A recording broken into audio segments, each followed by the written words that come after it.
Atlas only went into its whole isolationist phase as a snapshot reaction to the fall of Beacon.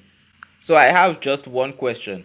How are the people who live in the frozen wasteland who depend on trade to feed themselves getting food in the middle of a several month long embargo? Sorry, I just needed to get that off my chest. Atlas's embargo is a very interesting subject because it completely failed in its purpose by episode 2. Now, this happened so long ago that actually found that some people have actually forgotten it. But the reason Ironwood started the embargo in the first place was specifically to keep people like Cinder, Tyrion, and Watts out of Atlas. That's basically the justification. And no one really realizes until basically the climax has started that it has failed. So the issue with the question comes with this. We have to ask if we think the embargo is right, but when most people find themselves saying no is because we already know it completely failed. If you look at it from all the characters' perspective, you have to realize they really had no way of realizing the embargo had failed to keep Salem's forces out.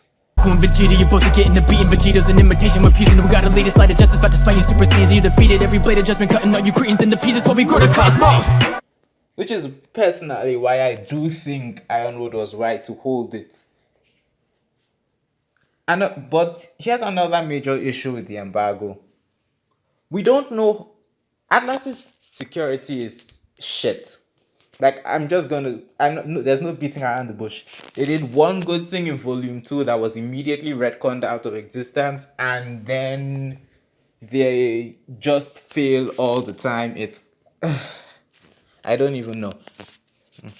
So we don't really know how the bad guys got through the embargo, which kind of makes it feel even more worthless. Let us come together and bring in our new world order. Immortal and immortal, traveling through every portal.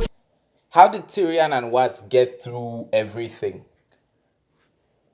Contrast this with the heroes who did get through but were immediately caught. Which makes me wonder if that's the reason we never actually see any of the bad guys enter Mantle in the first place. Mantle and Atlas in the case of Cinder and Neo. Because I don't think there's any real way we can actually buy that they really break in. They do it off screen with no explanation as to how they did it.